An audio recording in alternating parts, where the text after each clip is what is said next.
오늘은 추수감사주일입니다. 추수감사주일은 그냥 줄여서 감사주일. 그래서 우리 감사에 관해서 생각해 보는 주일입니다. 성경에 보면 하나님께 감사절기를 지켜야 될 것들에 관하여 이스라엘 백성들에게 말씀하셨어요. 유월절, 또 오순절을 또 맥주감사주일이라고 그러죠. 그 다음에 장막절, 초막절이라고도 하는 추수감사주일입니다. 이 감사는 무엇일까? 라고 하는데, 저는 이번 감사절기 때 저의 마음속에 제일 닿았던 말씀이, 하나님은 공식적으로 그 감사절기를 1년에 3번 반드시 지키라고 이렇게 했거든요.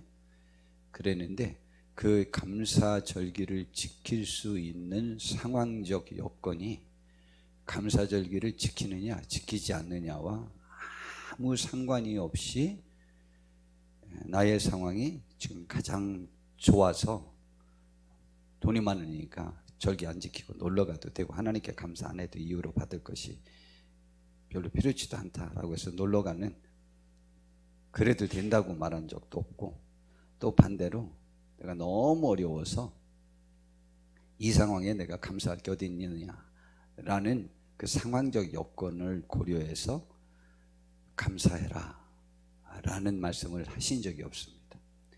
감사는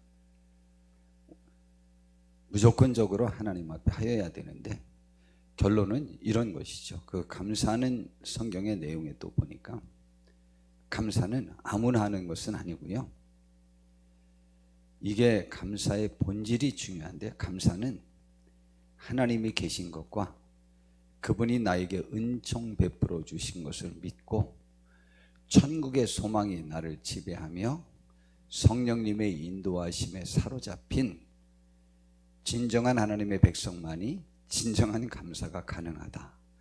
전 그것을 깨닫게 되었습니다. 그래서 만약 지금 내 마음속에서 하나님에게와 나에게 주어진 현재의 여건에 관해서 감사할 수 없다면 그냥 이 말만은 사실입니다.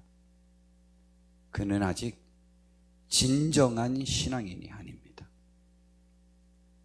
그리고 하나님의 구원받은 그 은총이 그를 지배하지 못하는 삶이기 때문에, 여하튼 무엇 때문에 내가 감사를 하지 못하고 감사를 혹시 전에 했다가 못했는가 라고 생각하고 나를 돌아보아서 돌이키는 삶을 살아야 되는, 그것을 깨닫는 시간도 이 감사절기 때 하여야 될 것이라고 생각합니다. 그래서 우리가 지금 진심으로 내가 하나님에게 메인받은, 그래서 감사하는 심령이 나를 지배하지 않는다면 오늘 이 시간 나 자신을 돌이켜봐서 도대체 신앙이 무엇이길래 돈도 많고 건강하고 여건도 충분한데 놀러 다니지 못하고 예배하여야 되는지, 또는 내 여건이 너무 힘들어서 혹은 움직일 수 없는 몸이라 감사도 못하는데 어떻게 예배하고 하나님 앞에 진짜 감사할 수 있어야 되는 것인지, 여튼 여러 상황에서 다 갖췄어도 예배하는 것이 더 감사하고, 다 잃었어도 예배하고 하나님께 감사하는 것이 더 나에게 축복이고 행복이고 기쁨일 수 있는 그런 것을 회복해서 이 세상 모든 어떠한 여건 속에서도 승리하며 복된 삶을 살 수 있는 우리가 될 수 있을런지에 관해서 생각해 보려고 합니다. 우리나라에서 한동안 굉장히 인기를 끌었던 이지선이라는 사람이 있습니다. 그래서 지선아 사랑해 라는 그러한 말이 한동안 유행이었었는데요. 한번 사진을 한번 보고 제가 말씀을 드리겠습니다.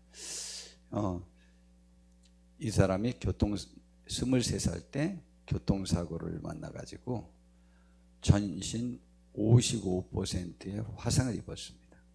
그래서 이제 곧 죽을 거라고, 3일 후엔 죽을 거니까 모두 가족들 작별 인사하라고 했는데 살아난 사람입니다. 23살 이전, 사고 이전의 이화여대 4학년 때의 모습입니다.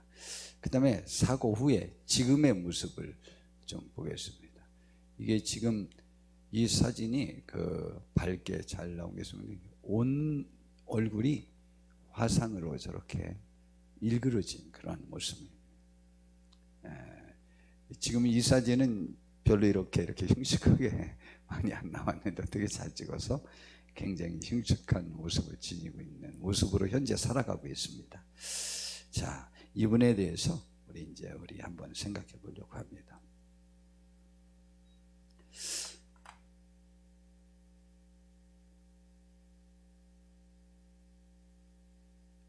술 만취 운전자가 이지선 씨의 정차에 있는 차를 뒤에서 박아버렸어요. 그리고 7중 충돌 사고가 났습니다. 온몸에 불이 붙었는데 자기 오빠가 아마 이렇게 차로 뭐 하고 있던 중인 모양이죠. 그 옷으로 덮어서 차에서 꺼내자마자 폭발 사고가 났습니다. 조금만 있었으면 죽었을 뻔했죠, 완전히. 그래서 병원에 갔더니 지금 3일밖에 못 사니까 이제 온 가족이 그와 마지막 작별 인사를 하라고. 그러니까 오빠가 이렇게 인사를 했답니다. 잘 가, 너는 좋은 동생이었어 라고 했는데 결국 살아나서 지금 이제 한동대인가 어디에서 교수로서 재직을 하고 있습니다. 특별히 화상 환자의 가족 그리고 또 여러 심리적인 도움이 필요한 분들에 대한 그 공부를 해서 박사학위까지 받고 그렇게 하고 있습니다. 근데 하필이면은 본인이 화상 입었을 때 의약분업인가? 이 표현이 맞나요? 의약분업 그 사건이 일어나 가지고 제대로 치료도 못 받고 자기가 그 화상의 통증을 정말 힘드는데 진통제를 하루에 3번밖에 규정으로 못 놔준다 합니다. 그래서 한 번 맞으면 3시간 진통제의 효과가 있는데 그렇게 하면서 너무 고생하고 그리고 그 살이 얼굴에 하나도 없으니까 붕대로 다 칭칭 감아먹고 그리고 하루에 한 번씩 화상 환자는 다 붕대를 벗겨서 다 소독을 해야 됩니다. 그 화상 환자들이 우리가 이렇게 접했던 것 중에 제일 고통을 당한다라고는 것은 알고 계시죠? 예, 그렇게 이제 고통을 당하는 정말 죽고 싶은 심정이 그렇게 있었습니다. 그런데 지금 이렇게 자기가 돌이켜 보니까 하나님께서 고통을 고통으로 기억하지 않게 하시고 사망의 엄침한 골짜기를 지나 푸른 초장으로 옮기시는 하나님의 지팡이만 지금은 기억나게 된다는 거죠. 이제 고통스러운 시기가 이제 지나가니까 더 그럴 수도 있었는데 그렇게 돼서 모든 사람들이 그가 죽을 것이다 이렇게 생각을 했는데 정말 교회가 전체가 합심을 해서 그를 위해서 기도해 줬는데 7일 만에 산소호흡기를 떼고 이제 살 가망을 얻게 되었다는 것이죠. 근데 매일 병실에 누워만 있다가 어느 날 처음으로 앉을 수 있게 되었을 때 자기가 이렇게 앉아서 자기 다리를 봤대요. 처음으로 봤는데 세상에 살색이어야만 하는 피부가 살색은 하나도 없고 대신 붉고 흐느르느한 살점과 노란 지방덩어리, 뼈의 일부가 드러나 있었습니다. 그걸 보는 순간 또 절망감이 들면서 나는 곧 죽겠구나 라는 생각이 들었다는 것이죠.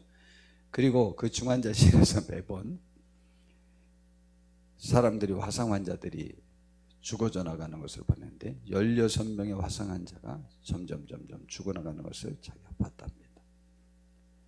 그런데 그 엄마는 자기에게 그 밥도 넘길 수가 없는데 자기에게 밥알을 넘겨주면서 이렇게 기도했다네요. 에스겔 골짜기에 가죽을 덮으시고 생기를 불어넣으셔서 그 마른 뼈가 군대가 되게 하셨던 하나님께서 이게 지선이의 살이 되고 가죽이 되게 해달라고 기도를 그렇게 했답니다.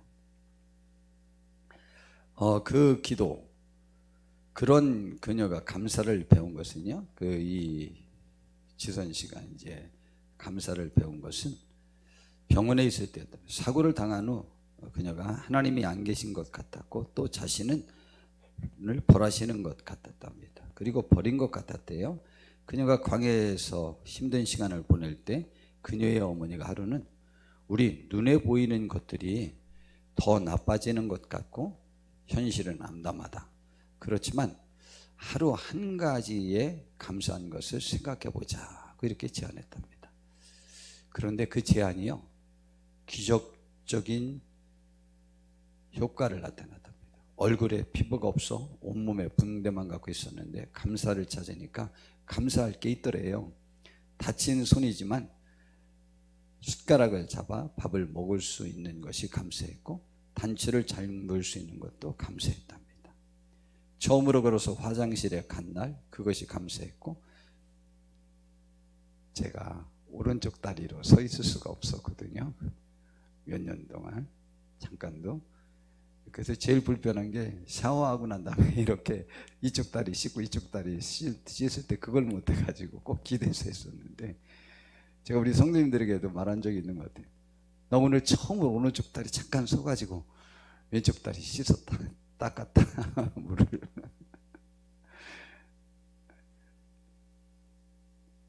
그래 봤는데요, 여하튼 화장실 간 것이 참 좋았고 씻을 수 있는 발이 있어서 감사했고, 지금 생각하면 뭐가 그렇게 감사할겠는데 억지로라도 감사할 것을 찾는 것이 많은 도움이 되었답니다. 근데 감사를 하면서 진통제도 줄 수 없었던 마음의 평안이 찾아오기 시작했답니다. 하나님은 눈에 보이지 않으시지만 제 감사를 통하여 그 상황마저도 하나님께서 다스린다는 사실을 확인할 수 있었고, 제가 지금 고난 중에 있지만 하나님의 권세 아래 제가 지켜지고 있음을 깨달았다고 합니다. 그런데 자신의 모습을 처음으로 본 것은 숟가락에 비친 자기의 모습이었다고 합니다. 거울을 볼 용기가 나지 않았대요. 그리고 나는 예전으로 돌아갈 수 없다고 생각했답니다. 현실을 보고 나니 마음이 절망이 도로 찾아오더래요. 절망이 가득 마음속에 차고 나니까 딱 두 가지만 생각나고 두 가지만 남더래요. 하나는 아파트 옥상을 찾아 올라가는 것이었고 또 하나는 하나님을 찾아보는 것이었답니다. 자살하고 싶은 거죠. 하나는 하나님 찾아보고 싶은 것. 몇 시간을 교면하다가 제가 엄마한테 교회 가자고 그랬답니다. 한 번은 따져봐야 되겠다고요. 교회 가서 불도 못 켜고 맨 앞자리에 엎드려서 기도 아닌 기도를 하는 거예요. 하나님이 이제 어떻게 하실 거냐고, 살려놨으면 대책이 있으실 거 아니냐고, 그렇게 전지전능하시다면서 왜 나한테는 아무것도 하지 않으시는 거냐고 막 따지고 물었어요. 몇 시간을 물었는데 하나님은 대답이 없으시더라고요. 종종 그런 편이시잖아요, 그분이. 그래서 아무 소리도 못하고 집에 왔어요. 그런데 하루는 교회를 갔는데 그녀는 계속 하나님의 계획이 있으시다면 알게 해주세요. 그 계획을 알면 나도 여기서 한 번 더 살아볼 수 있지 않겠어요? 라고 기도를 했답니다. 근데 예배를 어느 날 끝났는데 목사님이 기도를 해준다고 오시더니 자기를 꼭 안고 기도를 해주시더래요. 그러면서 사랑하는 딸아, 내가 너를 세상 가운데 반드시 세울 것이고 병들고 힘들고 약한 자들에게 희망의 메시지가 되게 할 것이다 라고 이렇게 말씀하셨대. 그 기도를 듣는 순간 너무 깜짝 놀랐대. 하나님께서 목사님을 통해서 나에게 말씀하시는데 자기는 지금 죽느냐 사느냐 혹은 뭐 그런 고통 속에서 미래에 대한 소망이 없이 지금 살고 있는데 하나님께서 자기를 벌하시거나 버린 것도 아니고 벌주거나 버린 것도 아니고 나에 대한 계획이 있으시다는 놀라운 말씀을 듣게 된 것입니다. 그러면서 굉장한 소망을 갖게 되었다고 합니다.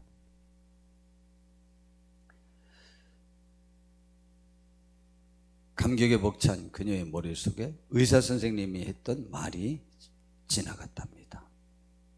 그러면 이제 소망을 생기고 자기를 받아들이기 시작했는데, 이번 당시 의사 선생님을 희망을 놓지 못하는 그녀를 보며 이제 사람 꼴 안 될 겁니다. 세상에 나가서 살 기대하지 마세요 라는 모진 말을 참 아프게 했었다고 합니다. 의사 선생님이 그런 말씀 하시네. 그런데 사이먼이 때 의사 선생님 말씀은 비진리라는 것도 알았다고 합니다. 시간이 흐르면서 변하고 바뀌는 것은 진리가 아니니까요. 본인이 변했는데 그 의사 선생님은 사람 역할을 못한다고 그렇게 했는데 바뀌었지 않았느냐. 그러니까 의사 선생님의 말은 진리는 아니다. 물론 그녀를 치료해 주셨던 분들 모두 감사하지만 그분들이 그녀의 미래와 인생까지 진단하고 결정할 수 없는 것은 아니었습니다. 동시에 그럴 수 있는 분은 오직 하나님 한 분임을 확증할 수 있었습니다. 하나님께서 절망 가운데 있었던 그녀의 기도에 응답하시며 하신 약속은 이미 이루어졌으니까요. 사인회 때 어떤 분이 물어봤답니다. 예전의 모습으로 돌아가고 싶지 않냐고요. 그랬더니 이렇게 답변했다고 합니다. 예전에 저 고왔던 적으로 돌아갈 수 있다면 어떻게 하겠냐고? 제 대답은 바보같이 들릴 수 있겠지만 돌아가고 싶지 않습니다가 제 대답이었습니다. 왜냐하면 정말로 중요하고 영원한 것들은 눈에 보이지 않는 것 안에 있더라고요. 저는 그래서 하나님이 눈에 보이지 않는 것 같아요. 근데 자꾸만 세상은 눈에 보이는 것이 중요하다고 마치 그것들이 영원한 것처럼 자꾸만 이야기하는 것 같아요. 그 기준에서 보면 제가 지금 하는 이 고백은 마음에도 없는 소리라고 지린다라고 생각하는 사람이 있더라고요. 근데 여러분의 인생을 돌아봐도 아마 같은 결론을 내리실 거예요. 하나님께서 제게 너무나 많은 보물들을 담게 해주셨어요. 눈에 보이지 않아요. 그래서 제가 열심히 이야기하고 있지만 아마 그게 느껴지지 않는 분들도 있으실 거예요 라고 이야기했습니다. 여러분, 지금 무엇 때문에 감사하십니까? 저도 오늘 제 아내에게 아침에 편지 쓰면서 내가 무엇이 감사할까 라고 생각을 해봤습니다. 바울 사도는 무엇을 감사했는지 알아요? 바울 사도는 그의 삶이 얼마나 힘들었는지에 관해서 성경에 이야기를 합니다. 그는 좌우지간 이 세상에서 우리 기독교인들에 관하여 기록된 성경 기록 중에 그보다 많이 어려움을 당한 사람이 없습니다. 제일 어려움을 당했습니다. 그런데 그는 제일 감사를 했습니다. 하나님 앞에 항상 감사를 했습니다. 그리고 자기가 가장 어려운 상황 속에서라도 오히려 남을 돌아보는 삶에 충실했습니다.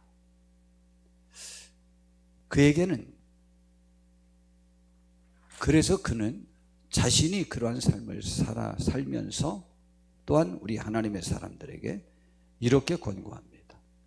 항상 기뻐하라. 쉬지 말고 기도하라. 범사에 감사하라. 이것이 그리스도 예수 안에서 너희를 향하신 하나님의 뜻이다.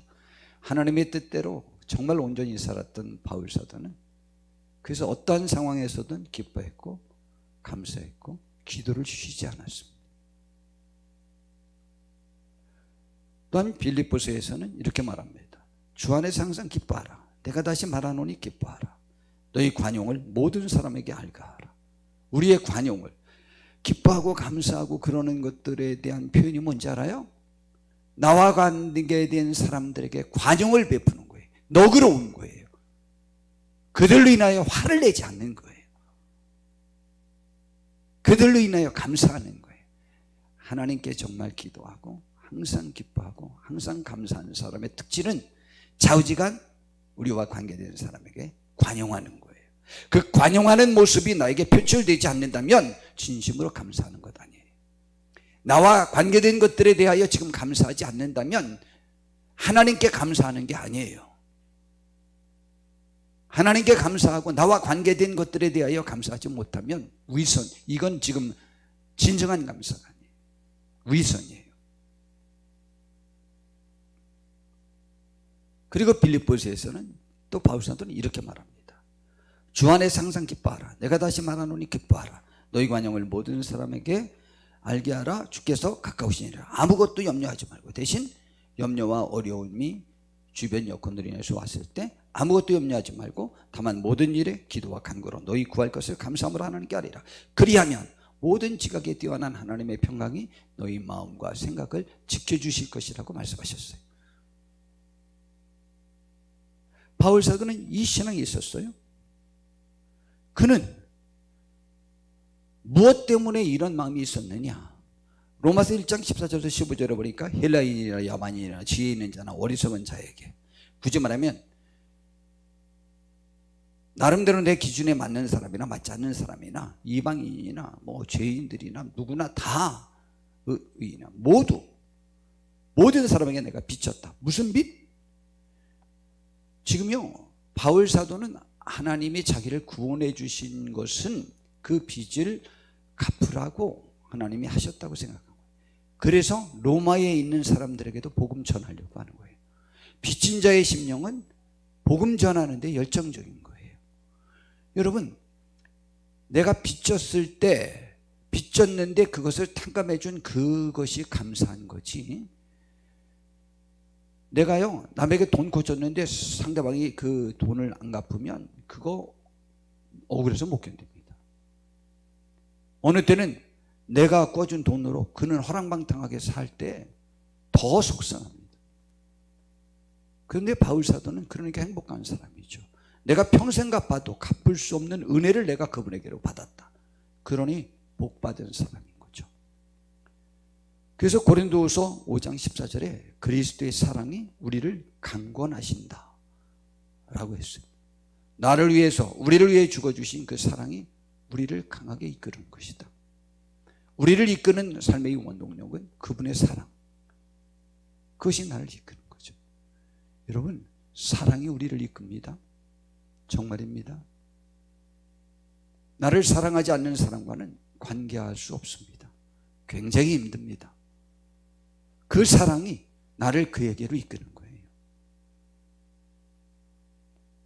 그래서 디모데전서 1장 15절부터 보니까 미쁘다는 말은 사실적이다 라는 말인데, 미쁘다, 모든 사람이 받을 만한 이 말이요, 그리스도 예수께서 죄인을 구원하시려고 세상에 임하셨다. 그 말이 맞다. 왜냐하면 내가 죄인 중에 개수인데 날 구원한 것 보니까 라고 표현을 했습니다. 그러나 내가 이렇게 용서함을 받아서 예수 그리스도께서 내게 먼저 일체 오래 참으심을 보이사 후에 주를 믿어 영생을 얻는 자들에게 본이 되게 하려고 합니다. 나를 구원해 주신 예수님 하나님을 봐라. 그러니 구원 못 받을 사람이 어디 있냐? 용서 못 받을 사람이 어디 있냐? 이걸 깨닫게 하려고 나를 구원해 주셨다. 근데 바울 사도가 그렇게 죄인이 아니에요. 도덕적으로 그가 한 번이라도 범죄한 기억이, 삶 속에서 기억이 나지 않는 사람이에요. 하나님을 만나니까 자기가 죄인처럼 느껴지는 거예요. 그래서 그는 어떤 심령으로 사냐? 영원하신 왕 곧 썩지 아니하고 보이지 아니하고 홀로 하나이신 하나님께 존귀와 영광이 영원토록 있을지어다. 굳이 말하면 하나님께 영광 돌리는 감사의 삶을 그는 평생 살게 됐던 거예요. 이스라엘 백성의 절기가 주는 의미가 있습니다. 이스라엘 백성의 역사를 쭉 나열하면서 다 조목조목 감사할 이유가 된다고 고백한 시편 136편 오늘 1절에 보면 그 후렴구의 대표적인 말이 1절이에요. 여호와께 감사하라. 그는 선하시며 그 인자하심이 영원하미로다. 26절 마지막 절에 하늘의 하나님께 감사하라. 그 인자하심이 영원하미로다. 그러니까 모든 사건을 이제 2절부터 25절까지 계속 23번이나 나열하면서 여호와께 감사하라. 그 인자하심이 영원하미로다 라고 후렴구를 다룬 거예요. 인식의 차이예요. 똑같은 사건을 지냈는데 이스라엘 백성들 대다수가 하나님을 원망하다 죽었거든요. 가장 큰 은혜를 입은 사건 앞에서. 그러니까 아무리 큰 은혜를 베풀었다고 해서 그가 다 그 은혜를 인식하는 것은 아닙니다. 은혜를 인식하는 것만이 가장 큰 축복인 것입니다. 제 사례를 또 한 번 말씀드리겠습니다. 저는 약 5살 때, 최고 어렸을 때의 기억이 교회에서의 기억입니다. 최소한 그런 게 저는 5살 때부터는 교회 다녔을 것이라고 생각하고 있습니다. 그런데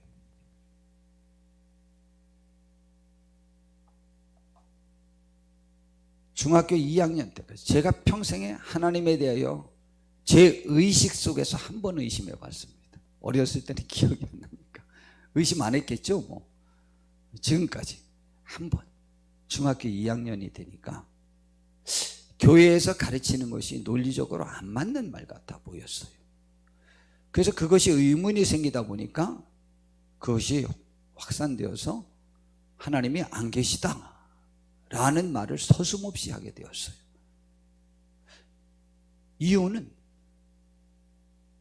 제 마음속에 이것이 이유였어요.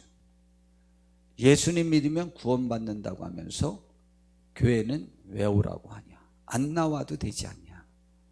두 번째, 예수님 믿으면 그냥 완전히 구원받은 거라고 하면서 죄는 왜 짓지 말라고 그러냐? 말이 안 되지 않냐? 죄 져도 상관없는 거 아니냐? 이유로. 그 다음에 예수님 믿으면 구원받았다고 하면서 교회에서 11조와 헌금은 왜 하라고 하냐? 이게 잘 이해가 되지 않았어요. 그게 자꾸 의문이 되다 보니까 성전 자체가 부인이 되고 하나님이 부정이 되더라고요. 근데 이게 계속 그러다 보니까 교회에 가서 선생님들에게 엉뚱한 질문이나 해야 되고 별로 이렇게 유익하지 못하게 제가 행동했던 것 같아요. 근데 계속 이걸 질질 끌을 필요가 없겠다 싶은 생각이 들어서 한번 본질을 한번 물어봐야 되겠다 이렇게 싶어가지고 선생님께 여쭤봤어요. 야, 그랬는데 그 선생님이 이런 말씀을 하시더라고요. 사연아, 너 물에 빠져 죽을 뻔했는데 누가 건져줬어. 그래서 살았어. 그 사람에게 감사하겠냐 안 하겠냐. 근데 제가 물에 한번 빠졌던 경험이 있는데 6학년 누나가 저를 건져줬던 경험이 있거든요.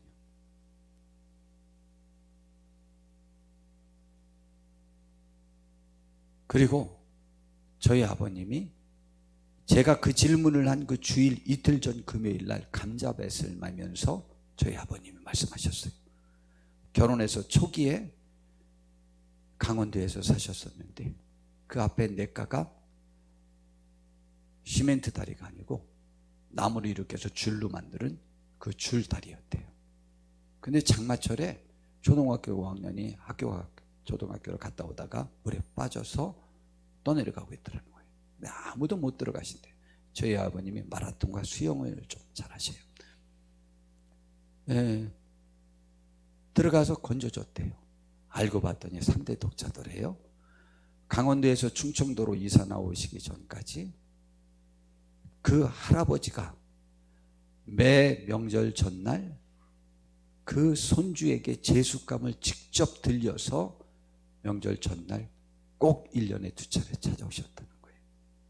제가 이틀 전에 다 하나님이 제가 보니까 제 질문에 답을 또 제가 얻게 하려고 전체를 전 맞췄다. 하나님이 그렇게 생각해요. 그걸 이틀 전에 저희 아버님께로부터 들었거든요. 저 초등학교 3학년 때 물에 빠져서 큰일 날 뻔했거든요. 그 누나 아니었으면 저 큰일 날 뻔했어요.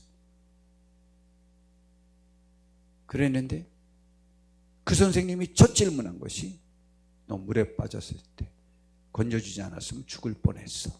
근데 그 사람이 건져줬어. 그럼 너 감사하겠냐 안 하겠냐. 그러면서 말씀을 이으셨어요. 사연아, 나 천국 가려고 구원받으려고 교회 나오는 거 아니다. 날 구원해 주신 하나님께 감사해서 교회 나오는 거예요. 그래서 교회 일 이렇게 열심히 하는 거예요. 최고 열심히 했어요 그때 그분이. 그 다음에 나 구원받고 천국 가려고 죄안 짓는 거 아니야. 날 위해 죽어주신 예수님께 너무 감사해서 그분이 좋아하는 것, 그래서 죄안 짓는 거예요. 감사해서. 그리고 나 11조 하는 거, 헌금하는 거, 나 천국 가려고 구원받으려고 하는 거 아니다. 날 구원해 주신 하나님께 너무 감사해서 그분께 하는 거야. 이야, 그 말이 저를요 한 방에 쓰러뜨려 버렸어. 사연아, 너는 구원받은 감사, 기쁨을 한 번이라도 누려본 적 있어? 없잖아. 구원받지도 못한 주제에 왜 그따위 소리를 해? 라는 생각이 내 스스로 들었어요. 그 이후로부터 지금까지, 그 이전에도 그때만 그 생각이 들었던 그 의심이 지금까지 한 번도 들지 않아요.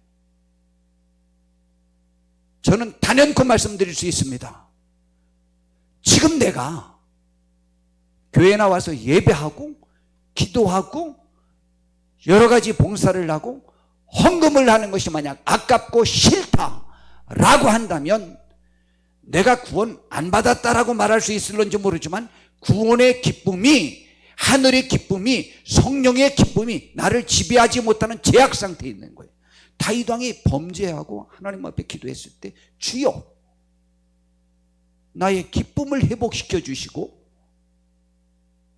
성령으로 다시 새롭게 하여 달라고 기도했습니다. 그렇게 기도해야 될 상황인데 다윗 왕은 그것이 안 돼서 지금 회개하고 있는데 우리는 나에게 기쁨이 없고 감사가 없을 때 하지 않는 모든 것에 관해서 정당화하면서 오히려 교회에 최선을 다하는 사람들을 비난하고 교회의 모든 기준을 나의 기준으로 판단하는 습성을 보이고 있습니다. 회개하셔야 됩니다. 그리고 주의 기쁨이 나에게서 회복이 되고 감사가 회복이 되는 그 축복이 있으셔야만 합니다.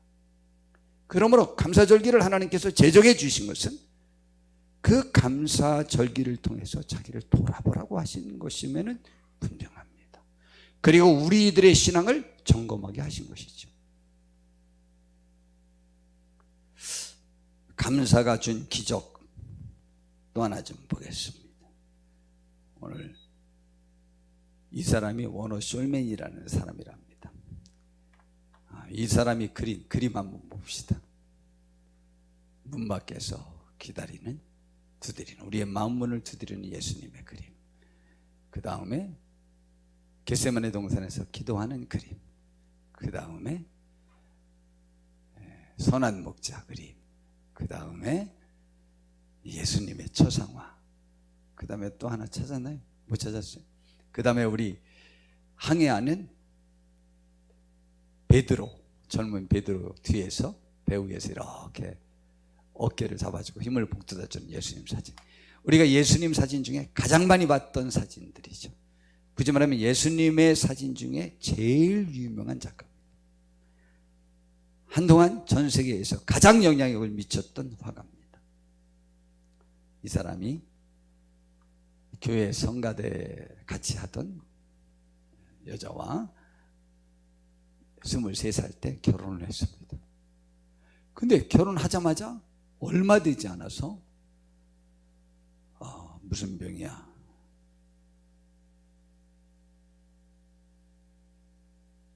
임파선 결핵, 그 판결을 받았습니다.